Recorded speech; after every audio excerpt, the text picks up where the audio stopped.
Hello दोस्तों, कैसे हैं आप सब। उम्मीद है आप अच्छे होंगे। आज मैं फिर आपके सामने एक नई कहानी के साथ आया हूँ आपके अपने चैनल पे। उम्मीद है आपने अपना ये चैनल सब्सक्राइब कर लिया होगा। अगर नहीं किया है तो आज ही कर ले। दोस्तों, बात थोड़ी पुरानी है।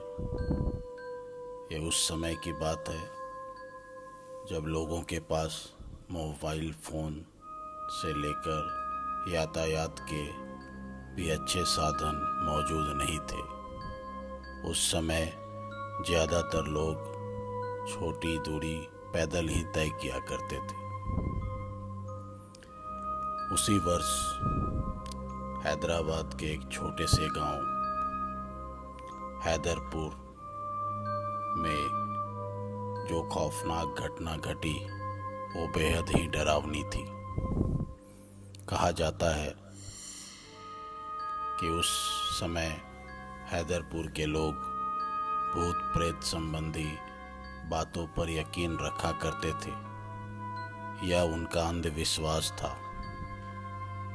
विश्वास हमें नहीं मालूम, पर अचानक एक दिन कुछ अलग हुआ, बेहद अलग, जो हर एक व्यक्ति को चिंतन करने पर मजबूर कर दिया। उस वक्त हैदरपुर में पानी की उतनी अच्छी व्यवस्था नहीं थी।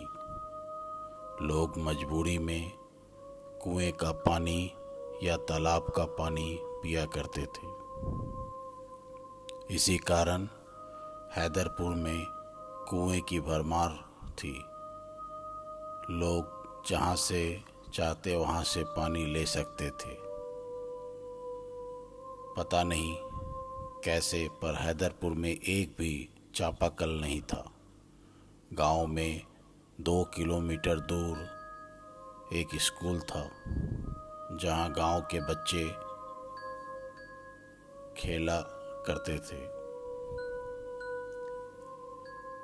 और स्कूल जाया करते थे। रास्ते में आम का एक बहुत बड़ा वृक्ष था। वह पेड़ गांव के एक स्कूल के एकदम बीच में था। गर्मी के दिनों में स्कूल से आने जाने वाले बच्चे अक्सर वहां उस पेड़ के आगे आम तोड़ने के लिए चले जाते थे। अचानक एक दिन गांव में कुएं का पानी सूख गया। वो भी एक कुएं का नहीं बल्कि सारे कुएं का पानी सूख गया। गांव के लोग बौखला गए। समझ नहीं आ रहा था कि आखिर यह कैसे हो गया। आज तक इतनी गर्मी पड़ी लेकिन कभी भी कुएं का पानी नहीं सूखा था। आज ऐसा कैसे हो गया। उसी दिन गांव में एक पंचायत बैठी जिसमें गांव के लोगों ने यह बात रखी कि फिर से नए कुएं खुदवाया जाए। पर सरपंच ने एक बात कही कि अब कुएं नहीं खुदवाए जाएंगे। मैं किसी भी तरह से अब 10 से 12 चापाकल गड़वा दूंगा। कौन जानता था कि कुएं का पानी फिर से नहीं सूखेगा। इससे बेहतर है कि चापाकल ही लगाया जाए। चापाकल लगते लगते तकरीबन 1 महीने हो गए। तब तक लोगों ने सिर्फ तालाब का पानी पिया और उसी से अपना काम चलाया, क्योंकि तालाब का पानी अभी सूखा नहीं था। महीनों बाद जब चापाकल गांव में लग गई तो लोगों ने राहत की सांस ली। पर आगे जो उनके साथ होने वाला था, गांव वालों ने उसके बारे में सपने में भी नहीं सोचा था। स्कूल से आते वक्त जब कुछ बच्चे घर जाते थे और कुछ आम के पेड़ से आम तोड़ने लग जाते थे, एक दिन अचानक जो बच्चे आम तोड़ने गए थे उनका कुछ पता नहीं चला, वो लापता हो गए। ये बच्चे जब समय से घर नहीं आए तब उनके माता पिता को शक हुआ कि आखिर वे कहाँ चले गए हैं, क्योंकि आज तक कभी किसी बच्चे के साथ ऐसा नहीं हुआ था। गांव में उन बच्चों को ढूंढने की प्रक्रिया चालू हो गई, पर वो कहीं नहीं दिखे।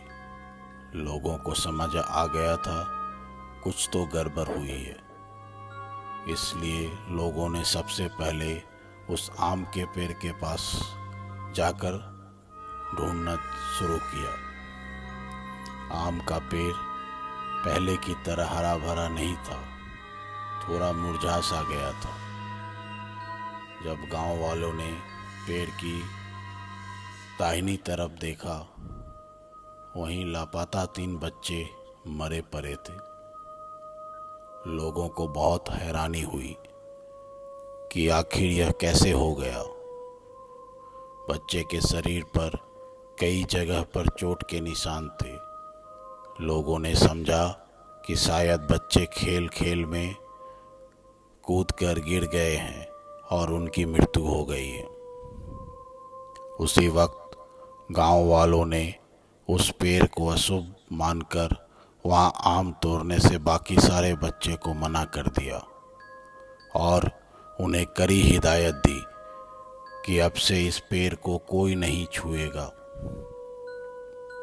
इस घटना के 3 दिन बाद जो बाकी सारे बच्चे घर को लौट रहे थे, तो उन्हें ऐसा लगता था कि ऊपर से कोई औरत उन्हें अपनी ओर बुला रही है। स्कूल जाने वाले एक नहीं सारे बच्चों ने ऐसा महसूस किया। उन्हें आवाज़ आती थी पीछे से किसी औरत के चलने की और पुकारने की भी। इस बात को जब बच्चों ने अपने घर आकर अपने परिवार वालों से कहा तो उन्हें यकीन नहीं हुआ। बाद में देखा गया कि गांव में बच्चों की तबीयत बिगड़ने लगी। उनके पीठ पर कई सारे नाखून के खरोंच से लगे हुए थे। सिर्फ एक बच्चे के साथ नहीं, बल्कि गांव के सारे बच्चे के साथ ऐसा ही हो रहा था। स्कूल को तकरीबन 2 महीने के लिए पूरी तरह बंद कर दिया गया। सारे बच्चे अपने आप से कुछ ना कुछ बुदबुदाते रहते थे। यह बात उनके माता पिता को बेहद अजीब लगती थी। उन बच्चों को देखकर ऐसा लगता था कि मानो वह किसी से बात कर रहे हो, जिनको सिर्फ वह देख रहे हो, लेकिन उनके माता पिता को कुछ भी नहीं दिखता था। गांव वाले समझ चुके थे कि हो न हो यह सब उसी पेड़ की वजह से हो रहा है। सारे गांव वालों ने उस पेड़ को गिराने का फैसला किया और उसे गिराने के लिए वहां चले गए। काफ़ी मशक्क़त के बाद लोगों ने उस पेड़ को आखिरकार गिरा दिया। हरा भरा पेड़ गिरते ही तुरंत सूख गया। यह देख गांव वाले को काफ़ी हैरानी हुई।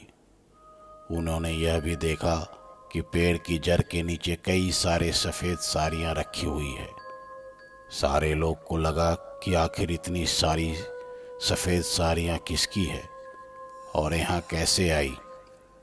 अभी तुरंत ही गांव वालों ने उस पर मिट्टी का तेल छिड़क उसे जला दिया और उस पेड़ को भी जला दिया। बाद में गांव वाले समझ चुके थे कि इस पेड़ पर प्रेत वास करता था। इस पेड़ की जड़ ही सारी कुएं तक फैली हुई थी, जिसकी वजह से यह हरा भरा था। लेकिन सारी पानी सूखने के बाद यह खुद ब खुद सूखने लगा। इस घटना के बाद बच्चे की तबीयत तो सुधर गई, लेकिन वहाँ सारे बच्चे कभी न कभी रात में उस पेड़ का स्वप्न देख ही लेते थे।